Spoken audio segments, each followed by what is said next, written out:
Happy Friday, Flosstube. Today is Friday, April 2nd. Believe it or not, we are into April. It is Good Friday, Easter weekend, and I wanted to jump on and do a quick Flosstube, episode number 4. If you're new, welcome to my channel. I'm still relatively new too, so we can grow together. And if you have watched before and subscribed to my channel, thank you very much. I've gotten some really wonderful feedback, some beautiful comments, and I thank you for those. This is a channel about cross stitch, if you didn't catch that already.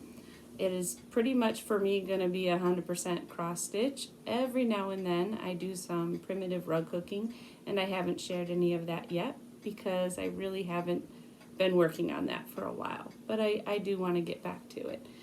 So you'll notice I am in my pajamas, as I promised. That will happen probably a lot. And I'm actually in winter pajamas because we have a cold front, and that's for Florida's. That doesn't happen very often in April, so I'm all for it. It just feels so nice, and I'm going to enjoy it for all that it is. So yeah, talking about the trip that Philip and I took. We got up this morning and got up to Brick City, and we got our lunch, and I thought it would be fun if I was able to show you around the store. So it's nothing fancy, it's just me talking and showing you the stores. So I'm sorry there's no pretty music. I do love those. But I did want to take a second and just share with you. She's got a good variety of linens and all the up-to-date patterns. So if you needed something, she's always there, and you can see why I go. It's got plenty of space, and that's important for Philip and I to get around. So I just thought you might enjoy a little tidbit there. I was able to pick up a little haul because the rest of my expo was there. So just a couple of patterns I get to share with you for that. And I wanted to, before I forget, say thank you to, as I was up there, I was notified that Creatively Yours, and her name is Deb, had given me a shout out. And that was such a sweet surprise. So thank you, Deb. I enjoyed watching your latest episode. And if you do watch her, give her some well wishes because she was not feeling well the last few weeks, so she had not had a floss tube in a while, which that's just life, and you should never worry about that because we will all be there to follow along. Okay, so one other thing I wanted to do that was a little different was instead of I'm still finding new floss tubers to watch. I can't believe that every time I turn around there's something new, but then again I did the same thing. So I did want to share something different, and that was a few of my favorite episodes. So I wanted to share with you, and I'm going to look so I don't get it wrong. I know I've shared Valerie from Stitching in the Barn, and my favorite episode that she has put out there for us is number 6, and it's where she goes to the Springfield Peddler. And the friend that she basically interviews, her name is Kay from Springfield Peddler. And it's got redware, but it is this woman's entire home filled with sampler after sampler. It's a beautifully done video that Valerie graciously took her time to do, and actually did go back. She did go back, and I believe it's around episode 15. This woman shared it was the first time I ever saw anybody put the story on the back of the sampler. Everything about what she used and the linens and anything interesting at that moment in time and when she was stitching it. So it's a really good watch. It's a very relaxing watch. It is a long episode, but it is worth every bit of it. So that's the first one. And then I really enjoy Stash Sister from the Attic, Carolyn. she has two out that I know maybe you've seen, but just in case, she doesn't go by Flosstube numbers, episode numbers. She goes by just a title. So the first one is called Field Trippin' to Sampler Land. The second one is Let's Visit Friends. Both of those are just a joy, nothing but eye candy, eye candy, eye candy. The first one, I believe, was the Scarlet House, and the second one is Needlework Press. So, do yourself a favor, maybe over the if you have a long weekend, go check those out. You just have to go backward in time on their YouTube channel and find them, and hopefully you'll enjoy them the same way that I did. Okay, so whips. Let's see where I got with whips. I did find one whip that two whips that I hadn't shared with you in the past. The first one is, hold on one second here. The first one is called the Right Way Sampler, and I believe I found this one via Brenda and Laura. Brenda and the Serial Starter. I think they found it before I did, and it was Stitching Through the Years is the company, and it's called the Right Way Sampler.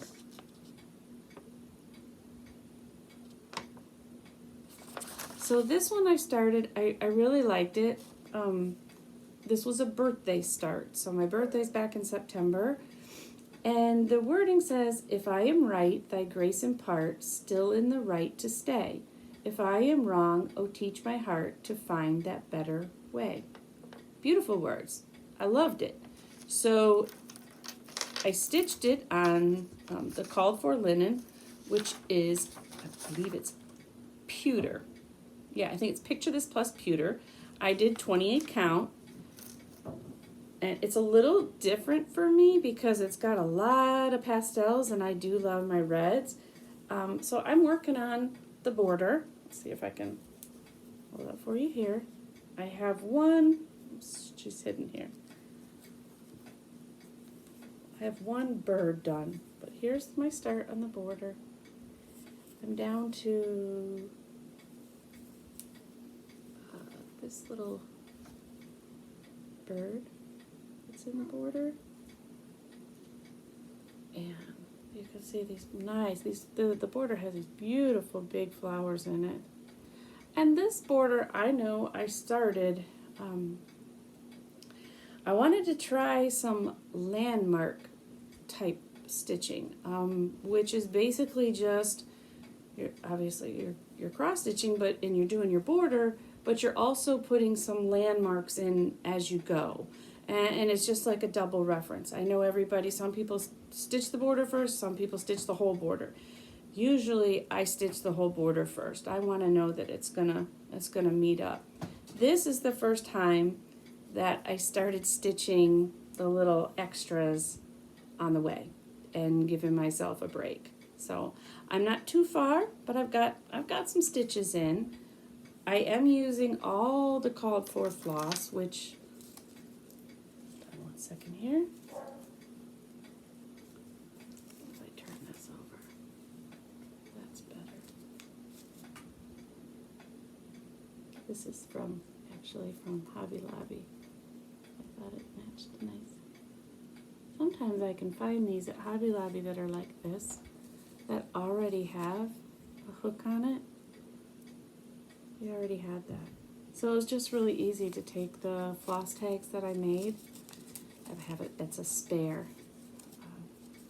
So I made my own floss tags on this, and I put my little bling on.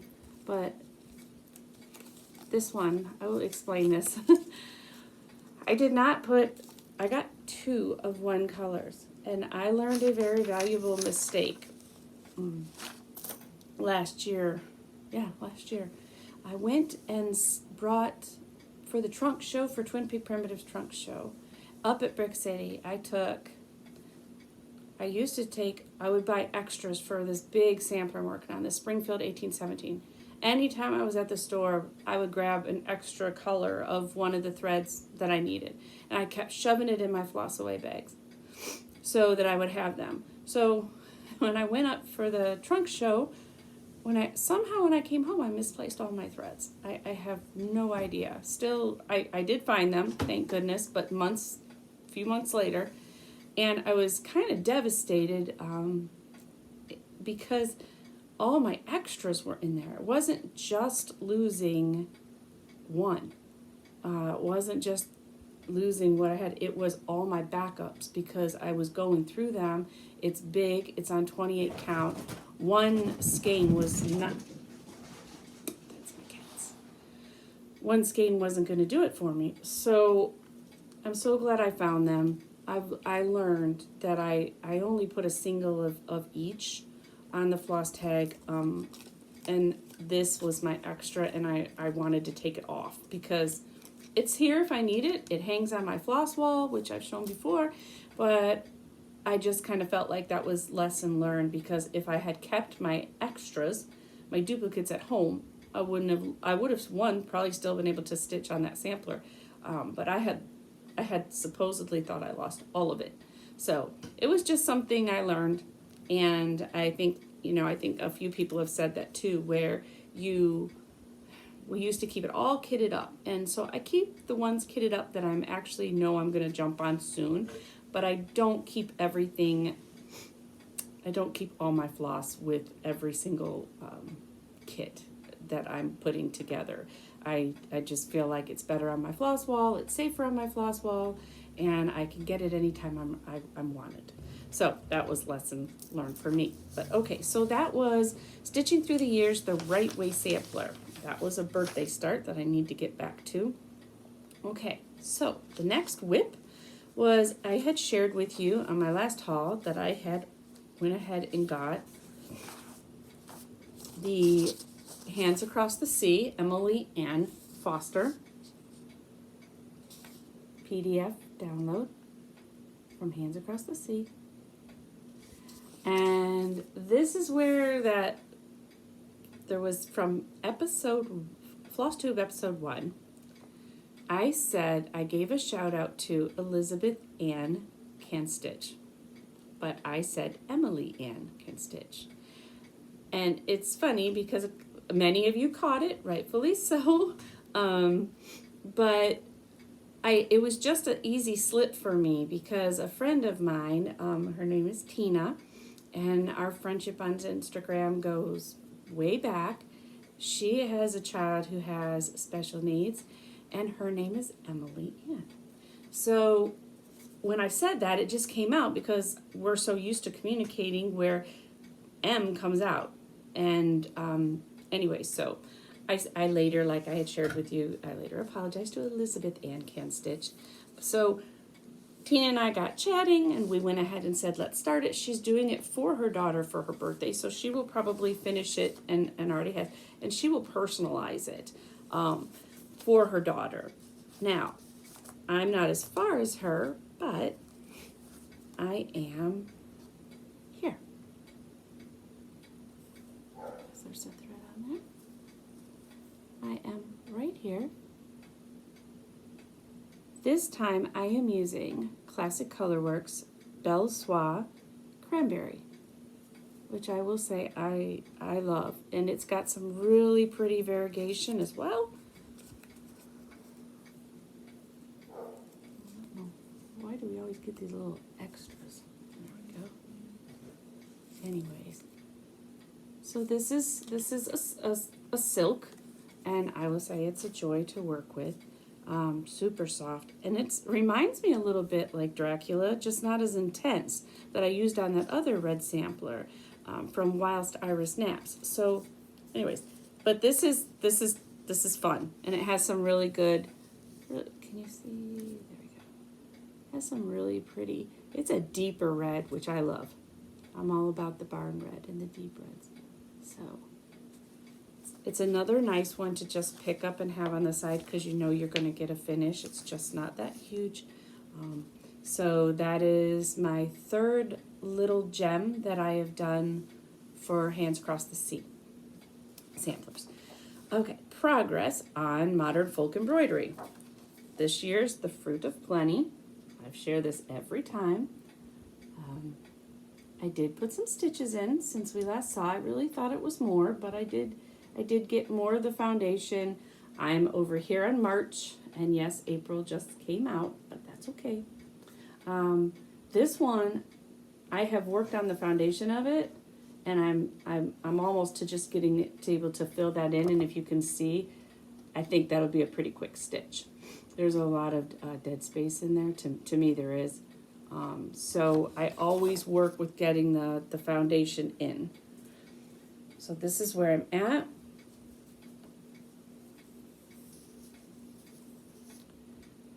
And so you can see I'm coming around. I got a little bit to fill in, and then I'm going to go for the middle, and hopefully then we're going to start on April. This is DMC 924 and 926.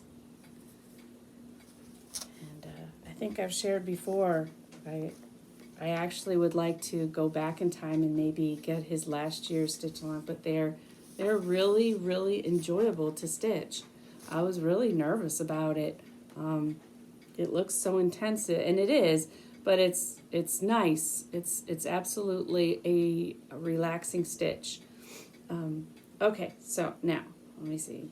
I found some things I can share on the Twin Peak Primitives. This is the current model I'm stitching, and then as soon as this is done, which should be finished this weekend, I will jump on the next one, because that one is the one I shared with you.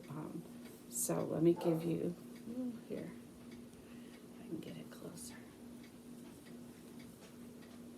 That is what I'm working on right now.